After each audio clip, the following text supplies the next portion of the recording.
ಹೆಜಮಾಡಿ ಗ್ರಾಮ ಪಂಚಾಯತ್ ಆಡಳಿತ ಸಮಿತಿಯ ಮನವಿಗೂ ಜಗ್ಗದ ನವಯುಗ್ ಕಂಪನಿಯ ಸರ್ವಾಧಿಕಾರದ ವಿರುದ್ಧ ರೊಚ್ಚಿಗೆದ್ದ ಹೆಜಮಾಡಿ ಗ್ರಾಮ ಪಂಚಾಯತ್ ಆಡಳಿತ ಸಮಿತಿಯ ಎಲ್ಲ ಸದಸ್ಯರು ಒಳರಸ್ತೆಯ ಟೋಲ್ಗೇಟ್ ಬಳಿಯ ಖಾಸಗಿ ಜಾಗದಲ್ಲಿ ಮತ್ತೊಂದು ರಸ್ತೆ ನಿರ್ಮಿಸಿ ವಾಹನಗಳಿಗೆ ಟೋಲ್ ತಪ್ಪಿಸಿ ಹೋಗುವ ವ್ಯವಸ್ಥೆ ಕಲ್ಪಿಸುತ್ತಿದ್ದಂತೆ ಚುರುಕಾದ ನವಯುಗ್ ಅಧಿಕಾರಿಗಳು ಹೆಜಮಾಡಿ ವಿಳಾಸದ ಐಡಿದ ವಾಹನಗಳಿಗೆ ಟೋಲ್ ಫ್ರೀ ಎಂಬುದಾಗಿ ಲಿಖಿತವಾಗಿ ನೀಡಿದ್ದಾರೆ.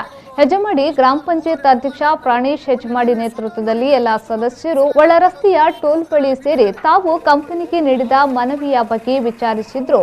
ಪೂರಕ ಉತ್ತರ ದೊರಕದ ಹಿನ್ನೆಲೆಯಲ್ಲಿ ಆಕ್ರೋಶಗೊಂಡ ಗ್ರಾಮ ಪಂಚಾಯತ್ ಸದಸ್ಯರು ಯಂತ್ರದ ಮೂಲಕ ಟೋಲ್ ಸಮೀಪದ ಖಾಸಗಿ ರಸ್ತೆಯಲ್ಲಿ ಪೊಲೀಸರ ಆಕ್ಷೇಪದ ನಡುವೆಯೂ ರಸ್ತೆ ನಿರ್ಮಿಸಿ ಎಲ್ಲ ವಾಹನಗಳಿಗೂ ಉಚಿತವಾಗಿ ಓಡಾಟ ನಡೆಸಲು ಅವಕಾಶ ಕಲ್ಪಿಸುವ ಮೂಲಕ ಗ್ರಾಮ ಪಂಚಾಯತ್ ಸದಸ್ಯರು ಸಾರ್ವಜನಿಕರಿಗಾಗಿ ತಮ್ಮ ಅಧಿಕಾರದ ಸದುಪಯೋಗ ಹೇಗೆ ಮಾಡಬಹುದು ಎಂಬುದನ್ನು ಮಾಡಿ ತೋರಿಸುವ ಮೂಲಕ ಇತರರಿಗೆ ಮಾದರಿಯಾಗಿದ್ದಾರೆ.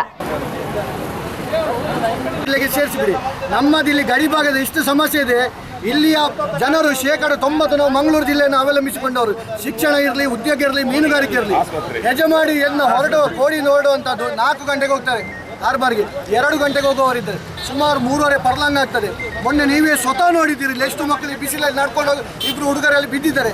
ಗ್ರಾಮ ಪಂಚಾಯತ್ ಸದಸ್ಯರು ನಿರ್ಮಿಸಿದ ರಸ್ತೆಯನ್ನ ಒಂದು ಹಂತದಲ್ಲಿ ಮುಚ್ಚಲು ಯತ್ನಿಸಿದರಾದರೂ ಅದಕ್ಕೆ ವಿರೋಧ ವ್ಯಕ್ತಪಡಿಸಿದ ಸದಸ್ಯರು ಹೆಜಮಾಡಿ ಗ್ರಾಮಸ್ಥರಿಗೆ ಟೋಲ್ ಫ್ರೀ ಎಂಬುದಾಗಿ ಲಿಖಿತವಾಗಿ ನೀಡದ ಹೊರತು ಆ ರಸ್ತೆಯನ್ನ ಮುಚ್ಚಲು ಬಿಡುವುದಿಲ್ಲ ಎಂದಾಗ ಟೋಲ್ನ ಉಸ್ತುವಾರಿ ಶಿವಪ್ರಸಾದ್ ರೈ ಮೇಲಾಧಿಕಾರಿಗಳಿಗೆ ಇಲ್ಲಿನ ಪರಿಸ್ಥಿತಿಯನ್ನ ಮನದಟ್ಟು ಮಾಡಿ ಟೋಲ್ ಫ್ರೀ ಎಂಬ ಪತ್ರ ಗ್ರಾಮ ಪಂಚಾಯತ್ ಕೈ ಸೇರುವಂತೆ ಮಾಡುವ ಮೂಲಕ ಸಮಸ್ಯೆ ತಾತ್ಕಾಲಿಕ ಪರಿಹಾರ ಕಂಡಿದ್ದು, ಇಂದು ನವಯುಗ ಅಧಿಕಾರಿಯೋರ್ವರು ಗ್ರಾಮ ಪಂಚಾಯತ್ಗೆ ಮಾತುಕತೆಗೆ ಬಂದು ನೀಡಿದ ಪತ್ರವನ್ನ ಅಧಿಕೃತ ಮಾಡಲಿದ್ದಾರೆ.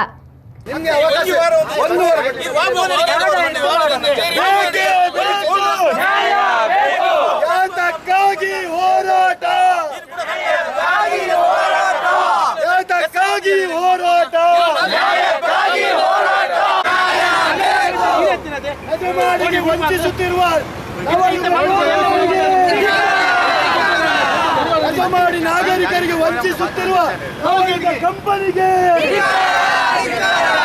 ಸುರೇಶ್ ಶರ್ಮಾಳ್, ವಿ4 ನ್ಯೂಸ್, ಪಡುಬಿದ್ರೆ.